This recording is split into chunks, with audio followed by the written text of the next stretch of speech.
yeah. Who is the immigrant? If we are living in the same land, sharing the same sun. Who is the immigrant? We will now bring a parent and a mentor perspective through the insight and the lens of Mr. Charles, known as Chuck Moore. He is currently owner and senior consultant for Moore Educational Services and developer of the Step Up, Decide, Commit, Win program. Moore worked for 29 years in higher education, serving in enrollment management and college student recruitment roles. Chuck Moore works with CAAP, the Council of African American Parents, and is also co-founder of CAAP's legacy Roundtable Accelerated Summer Mathematics Academy. He continues to spread the legacy math acceleration model to community groups and community colleges with hopes of increasing African American student performance in mathematics. So glad to have you on the show, Mr. Moore. Thank you for the forum. You know, this is a very serious episode today on impact because as a mother, I worry. As a mother who came to this country as an immigrant, I worry about my children. I have 2 boys and I know lots of other people like myself. But first of all, let's talk about what you do. Tell us a little bit about Moore Educational Services and your work with CAAP, because it's important for us to have that background to understand, you know, how you're going to help us.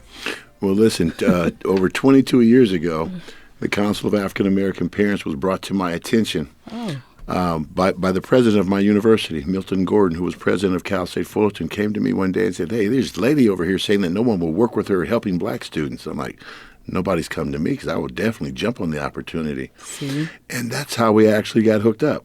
I responded to the president's edict that someone's going to go out and meet this lady. Mm-hmm. I met her, and I saw some of the students that were in the program, and I actually saw some of the parents and got excited. I really did. I got excited about the fact that we now have an African group. Yes. And it wasn't just American-born Africans.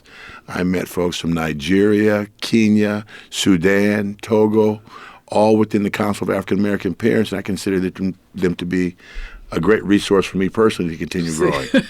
Right? Yes. Most of us don't. Most Americans born on this continent have not taken the time to actually go to Africa, to actually experience Africa. Yes. And I'd say that was one of the major turning points in my life, actually being on a continent where the pilot was black. You know what I'm saying? The brother who flew me into Ivory Coast was a black dude. The taxi cab was black. The soldiers at the airport with guns were actually African as well, too. That must have been empowering. It was extremely empowering. And as a matter of fact, because I'm such a big guy, the driver that we employed for the several weeks while we were there, he took us places and he said, "Hey, don't say anything, but everyone thinks you're a general. There's not that many. There's not that many big fat American dudes. You're a big guy, so they know that you eat well." Yes. So that again, I got some kudos that I probably didn't deserve. Well. But we actually spent the time. And every time I do go to Africa, I visit schools.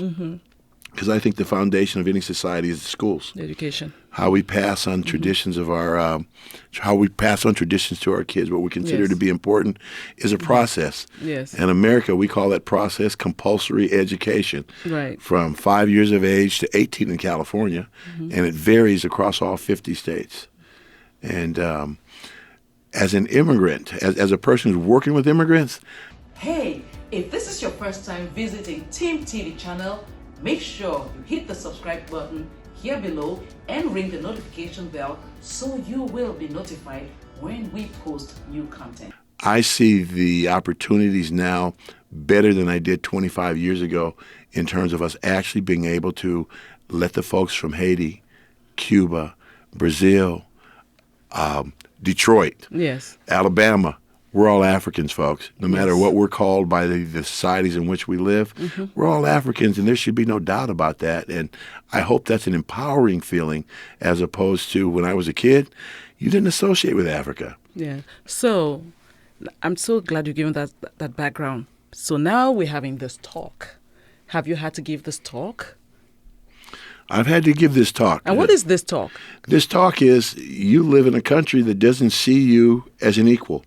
Okay. And for me, the fact that we still use the term race when any scientific exploration of who we are as beings on this particular planet, we know there's only one race of human beings.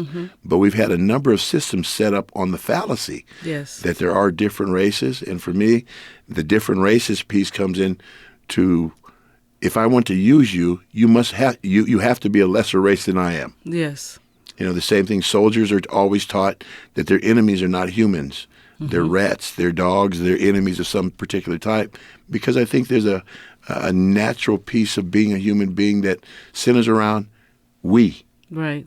I exist because we exist. You know, me alone really means nothing in the African concept. Right. And we encounter a totally different concept when you bring your kids here to America, because I count a whole lot more than we.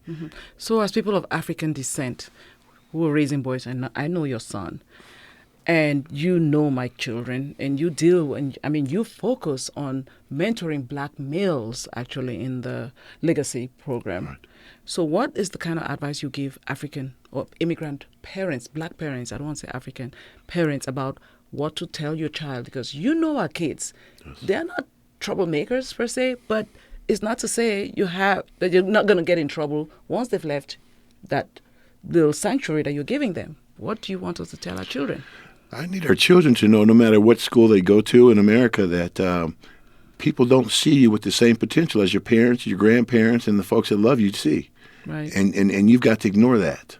There's a great book called Shades of Freedom by A. Leon Higginbotham, and he shows that all the rights that we have today, Miranda rights, the right to an attorney, the right not to be beat up, to being coerced into giving confessions, all those came on the back of black people. We've done a whole lot in this country that we don't get credit for, but we've also advanced justice within the American system by going through times when the injustice was rampant and it was legal. And the possibilities today are that our students, whether they be immigrant or non-immigrant African folks, we're still going to have to be the ones that change this country, because the ones who are benefited from it being the way that it is, why would they change if they can continue to benefit?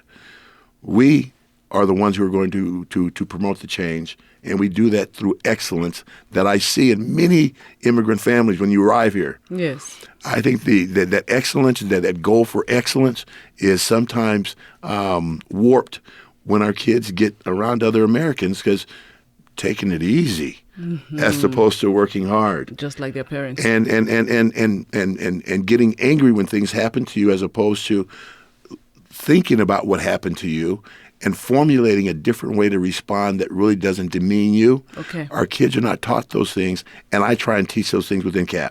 Okay. There are ways to handle any negative that comes at you. Okay. And I've had to teach my son many times, as a large African, very chocolatey, beautiful young man. Yes. People may not see you the same way that I see you. Absolutely. But it really doesn't matter. You know, be respectful no matter where you are, and people will come to your aid. Fantastic. Thank you so much. So how can folks listening to the show find out about the CAAP program and your programs? Well, you know, the Council of African American Parents is a program that I have nothing but good things to say about CAAP. And anyone who really wants to know what they do, go to the website, Council of African American Parents.org, and you'll find out about the history. They've been in business since 1992, and the goal is to help polish kids.